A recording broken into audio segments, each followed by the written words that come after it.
कहानी छोटी सी गुड़िया। क्या बात है, आज पढ़ने में मन नहीं लग रहा है? उसने भोलेपन से पूछा था। सर, तो क्या शादी के बाद साथ साथ रहना जरूरी होता है? हाँ। कुछ देर वह चुप रही, फिर मेरा हाथ पकड़ते हुए वह मासूमियत से बोली, सर आप मुझसे शादी कर लीजिए ना। स्वर में कुछ याचना भी थी। मैं चौंक पड़ा था, आश्चर्यचकित उसे देखता रहा। बलिष्ठ भर की लड़की और मुझसे शादी करना चाहती है।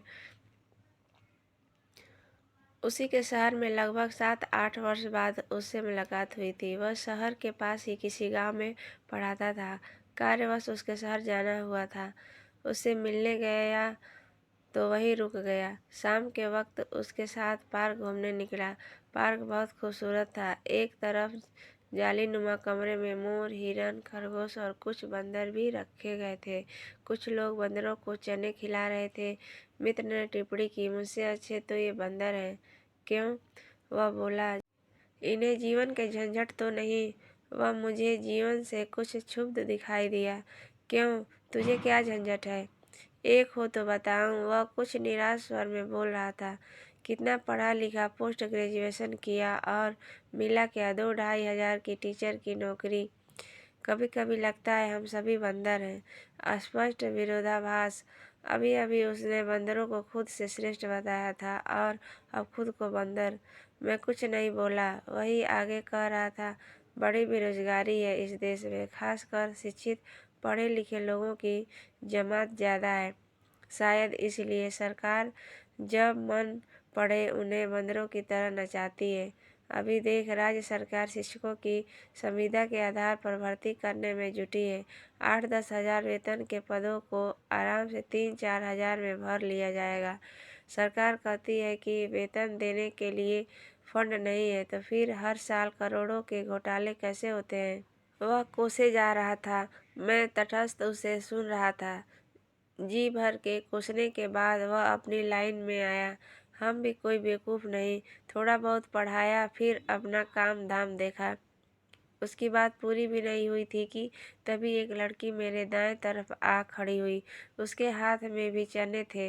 उसने अपना हाथ जैसे ही जाली के अंदर डाला, वह बंदर जो अभी तक मेरे मित्र को सुख दे रहा था, एक ही झटके में कूद कर उसके पास चला गया। मित्र को अच्छा नहीं लगा। बड़ी मुश्किल से एक बंदर मिला था, उसे भी छीन लिया गया था। उसने क्रोधित दृष्टि से उस लड़की की तरफ देखा। मैंने भी उचटती सी नज़र उस पर डाली। उस लड़की ने भी मेरी तरफ देखा। मैं झेप गया और पुनः मित्र की तरफ देखने लगा। मित्र अपनी खीज को दूर करने के लिए शेष चने मुंह में डालते हुए बोला। मैं उसके साथ चल पड़ा। चला ही जाता यदि पीछे से उसी लड़की का स्वर न सुनाई दिया होता। सर, मैं पलटा। वह मेरे सामने आकर खड़ी हो गई। आपने मुझे नहीं पहचाना? मैंने गौर से देखा। पहचानने की पूरी कोशिश भी की, लेकिन असफल रहा। कुछ संकोच से बोला, नहीं तो। और फिर जब उसने अपना परिचय दिया तो विश्वास ही नहीं हुआ। 10-11 वर्ष की अबोध बालिका एक परिपक्व तरुणी में कब और कैसे बदल गई। कब वक्त इतनी तेजी से गुजर गया, पता ही नहीं चला। कभी मैं उसका टीचर हुआ करता था। संघर्ष के दिन थे। कंप्यूटर साइंस से पॉलिटेक्निक करने के बाद एक प्रतिष्ठित कंप्यूटर इंस्टीट्यूट में प्रशिक्षक की नौकरी कर ली। नौकरी के साथ साथ प्राइवेट ग्रेजुएशन की पढ़ाई भी चल रही थी। उसके पिता के एक मित्र मेरे पिता के मित्र थे। उन्हीं के द्वारा मुझे ऑफर मिला था कि जब भी उनकी बेटी को कंप्यूटर में दिक्कत होगी तो मुझे उसका निदान करना होगा। एक तरफा कॉन्ट्रैक्ट हुआ और मैं उसका पार्ट टाइम टीचर बन गया था। मेरी उससे पहली मुलाकात उसके भव्य और सुसज्जित स्टडी रूम में ही हुई थी। उसे किताबों के ढेर के बीच कुछ हताश और चिंता मग्न देखा। अंग्रेजी माध्यम की पढ़ाई थी। सिलेबस देख मैं चौंक पड़ा। ठीक है, आधुनिक युग में नई जनरेशन को स्कूल से ही कंप्यूटर एड कर देना चाहिए, लेकिन इतनी निचली कक्षा में इतना हाई सिलेबस, बात मेरे गले नहीं उतर रही थी। यह मैं उसके सामने जाहिर नहीं कर सकता था। डर था कहीं उसके मन में कंप्यूटर के प्रति भय न समा जाए। प्रत्यक्ष मैंने कहा, देखो तो कितना आसान सिलेबस है, बताओ तो कहाँ दिक्कत है। उसने अविश्वास से मेरी तरफ देखा, फिर अपनी समस्याओं को एक एक करके मेरे समक्ष रखती गई और मैं अपने ज्ञान कौशल से उन्हें दूर करता गया। लगभग 1 घंटे बाद मैं फुर्सत पा सका। जाते समय मैंने एक बार फिर समझाया था, देखो मन लगाकर पढ़ो, कंप्यूटर बहुत ही आसान है, जल्दी ही बनने लगेगा। उसने उलाहना दिया, हाँ आपको तो आसान लगेगा ही, इतने बड़े बड़े बच्चों को पढ़ाते हैं तो मुझ जैसी छोटी सी गुड़िया को पढ़ाना कौन सी बड़ी बात है। अब उसे जब भी दिक्कत होती तो किसी न किसी माध्यम से मेरे घर में खबर पहुंचा दी जाती। मैं लगभग रात 8-9 बजे उसके स्टडी रूम में हाजिर हो जाता। अब तक वह मुझसे काफ़ी घुल मिल चुकी थी। पहले वह गणित के 3-4 सवाल पूछती, फिर कहीं जाकर कंप्यूटर का नंबर आता। इसी बीच मुझे महसूस हुआ था कि वह कंप्यूटर विषय से डरती है। बड़ी अरुचि से नाक, भौं और माथे को एक साथ सिकुड़ते हुए बैग से कंप्यूटर की बुक निकालती है। मैंने उसे अभिप्रेरित करने के उद्देश्य से ही कहा था, देखो मॉडर्न युग में कंप्यूटर बड़े काम की चीज़ है, तुम कितना भी पढ़ लो, यदि इसका नॉलेज नहीं रखोगी तो अर्ध शिक्षित कहलाओगी। अर्ध शिक्षित मतलब? उसने पूछा था। मतलब हाफ एजुकेटेड पर्सन, और अच्छे से समझना चाहो तो आधा अधूरा ज्ञान। बात उसके हृदय में लगी थी शायद। हाफ एजुकेटेड पर्सन ही सुनकर वह सिहर गई। उस दिन से उसकी अरुचि लुप्त हो गई। वह मुझसे खुलती गई, कभी कभी इतनी बातें करती कि मैं अपना सर पकड़ लेता। एक दिन उसने पूछा, सर मम्मी पापा इतना लड़ते झगड़ते हैं फिर भी साथ क्यों रहते हैं? मैंने इधर उधर देखा, कहीं कोई सुन तो नहीं रहा। फिर उसे कुछ डपकते हुए कहा था, क्या यही पूछने के लिए बुलाया था? जो पूछना है जल्दी पूछो, आज मुझे जल्दी जाना है। आशा के विपरीत वह निर्भीकता से बोली थी, आप कैसे टीचर हैं, स्टूडेंट के एक शक को भी दूर नहीं कर सकते। उस वक्त मुझे मॉरिसन का एक वक्तव्य याद आया, शिक्षण एक परिपक्व तथा एक कम परिपक्व व्यक्ति के मध्य आत्मीय संबंध है। जहाँ कम परिपक्व को शिक्षा और अग्रसित किया जाता है, उसे प्रेरित हो। मैंने उसे समझाना चाहा था, तुम्हारे मम्मी पापा की एक दूसरे से शादी हुई है, इसलिए वो कितना ही लड़ झगड़ लें उन्हें साथ ही रहना होगा। मैं अपने काम में जुट गया, लेकिन महसूस किया कि उसका ध्यान कहीं और है। मैंने पूछा, क्या बात है, आज पढ़ने में मन नहीं लग रहा है? उसने भोलेपन से पूछा था, सर तो क्या शादी के बाद साथ साथ रहना जरूरी होता है? हाँ। कुछ देर वह चुप रही, फिर मेरा हाथ पकड़ते हुए वह मासूमियत से बोली, सर आप मुझसे शादी कर लीजिए। स्वर में कुछ याचना भी थी। मैं चौंक पड़ा था, आश्चर्यचकित उसे देखता रहा। बलिष्ठ भर की लड़की और मुझसे शादी करना चाहती है, क्यों? मैंने हैरानी से पूछा था। उसने कारण बताया, जब आप मेरी शादी हो जाएगी तो आप हमेशा मेरे साथ रहेंगे और मैं जब चाहूँ आपसे पढ़ सकूँगी। मैंने उसे समझाना चाहा, देखो शादी हम उम्र वालों में होती है, तुम छोटी सी गुड़िया हो और मैं तुमसे कितना बड़ा हूँ। वह फिर खामोश हो गई।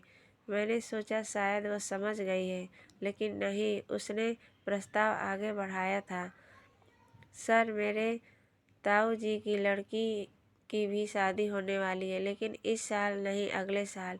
इस साल उनकी सगाई हो गई है। आप भी मुझसे सगाई कर लीजिए, शादी बड़े होने पर कर लीजिएगा। उसने जिस तरह से भूमिका बांधी थी, मुझे हंसी आ गई। अच्छा, लेकिन सगाई के लिए रिंग भी तो होनी चाहिए। उसका चेहरा उतर गया, लेकिन जल्द ही सचेत हुई। उसने पेन मेरी तरफ बढ़ाते हुए कहा, यह पेन रख लीजिए, जब बड़ी हो जाऊंगी, खूब पैसे कमाऊंगी तो रिंग भी पहना दूंगी। मैंने थोड़ा सा मजाक करना चाहा था, लेकिन उसकी संजीदगी, उसकी मासूमियत देख आंखें भर आई थी। दुविधा की स्थिति थी, पेन रखूं या न रखूं। वापस करता हूं तो मासूम हृदय को चोट पहुंचेगी, यदि रख लेता हूं तो मेरी नज़र में गलत होगा। ठीक है, आज यह अज्ञान है, अबोध है, कल बड़ी होगी और समझदार भी। तब क्या यह नहीं सोचेगी कि मैंने उसकी अज्ञानता का अनुचित लाभ उठाया था? मुझे फैसला करना था और किया भी। कुछ सोचकर ही पेन रख ली और उसे समझाया, देखो तुम्हें जब भी मेरी ज़रूरत हो बुला लेना, मैं वैसे ही आ जाऊंगा। इसके लिए शादी करना ज़रूरी नहीं और ये बातें किसी से दोबारा मत कहना। वह हंसी थी, एक निश्चल हंसी। मैंने उसके गाल पर प्यार भरी थपकी दी। इससे पहले अखबारों में ऐसे दर्जनों केस पढ़ चुका था जिससे शिक्षक ने ही अपनी मासूम और भोली भाली छात्राओं के साथ दुष्कृत्य किए थे। कैसे और कौन लोग हैं, शिक्षक तो दूर क्या इंसान कहने लायक भी हैं ऐसे लोग शायद नहीं, यकीनन नहीं। उस दिन पहली बार मन में आया था, हे ईश्वर, यदि मेरी बेटी हो तो बिल्कुल इसी तरह हो, छोटी सी गुड़िया की तरह। परीक्षाएं हुई और वह चौथी पास कर गई। मेरे लिए खुशी की बात थी कि उसने कंप्यूटर में अच्छे मार्क्स पाए थे।